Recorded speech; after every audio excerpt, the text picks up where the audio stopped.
Hello everyone. Through the study of the previous chapters, everyone must have a certain understanding of the normal running and operation of the power grid.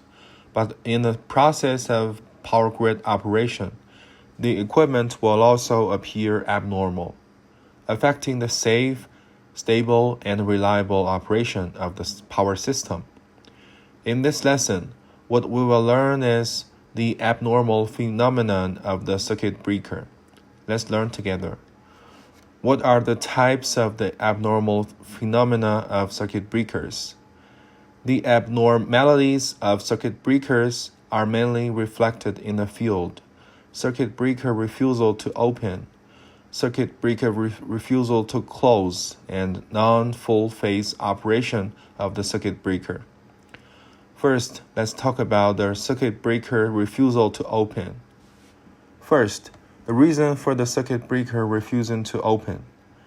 The main reasons for circuit breakers refusing to open are electrical and mechanical reasons. The electrical reasons mainly include protection device failure, switch control circuit failure, and switch tripping circuit failure.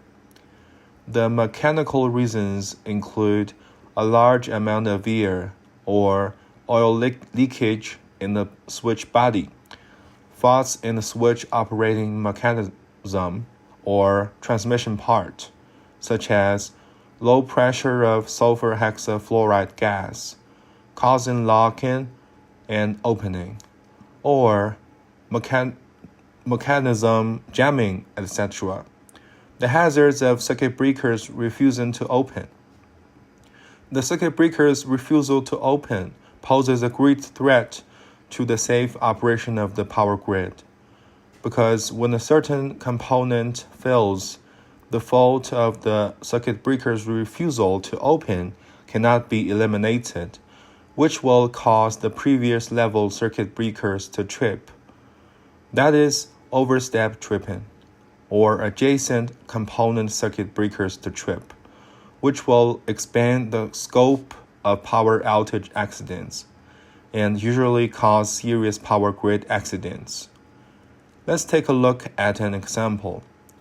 As shown in the figure, what consequences will be caused by the failure of the 913 switch in the 10 kilovolts Wuhu line of the 35 kilovolts Wulishan substation? First, the 913 switch on the Wuhu line refused to operate after a fault occurred, causing the fault to be unable to be cut off in a timely manner.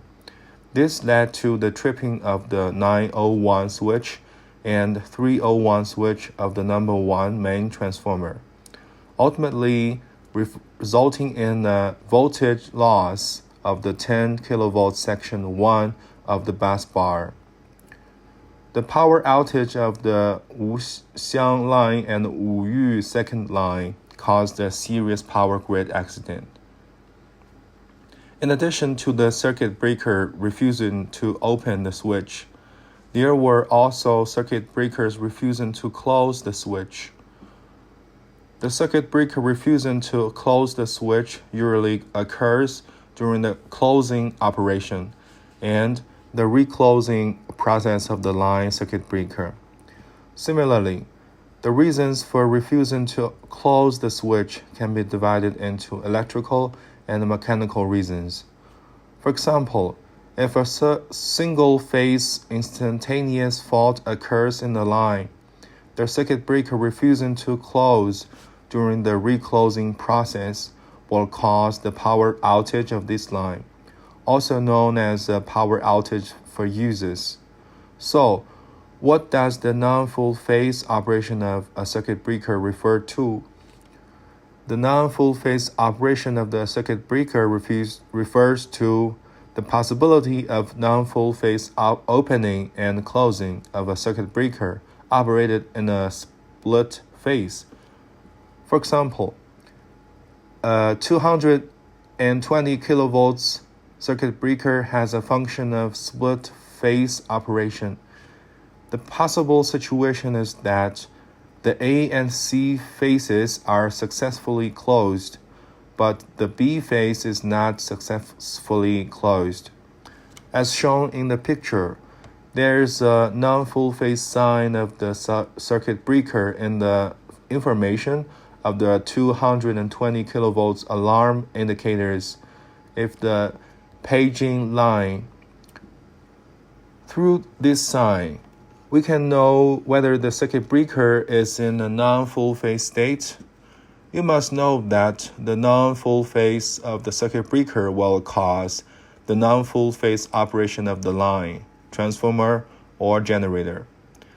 Non-full phase operation will cause harm to components, especially to the generators, so it must be dealt with quickly.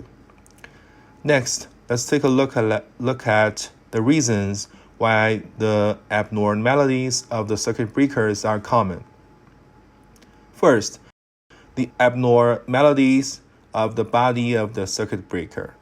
Second, the abnormality of the operating mechanism of the circuit breaker. Third, the abnormality of the control loop of the circuit breaker. The abnormalities of the body of the circuit breaker mainly include abnormal insulation appearance, such as casing discharge, cracks, damage, etc. Abnormal sound.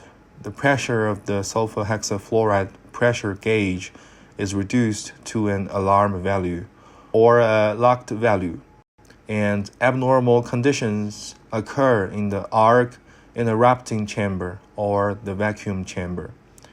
The non-full phase of the circuit breaker refers to the circuit breakers with 220 kilovolts and above, and those abnormalities are also reflected in the alarm indicators.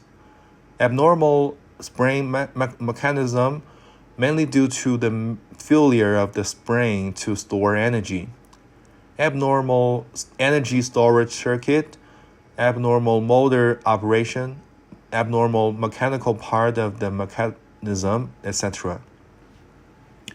The abnormal hydraulic structure is mainly the abnormal electrical part and the abnormal mechanical part. Finally, the main reason for the abnormality of the control circuit of the circuit breaker is that the disconnection of the control circuit. Boys and girls, this class describes the abnormal phenomena and causes of the circuit breakers. Through 2 questions, let's review and summarize together. What are the main 3 types of abnormalities of the circuit breaker? What are the reasons for the abnormalities of the circuit breaker? That's all for today's lesson. Thank you.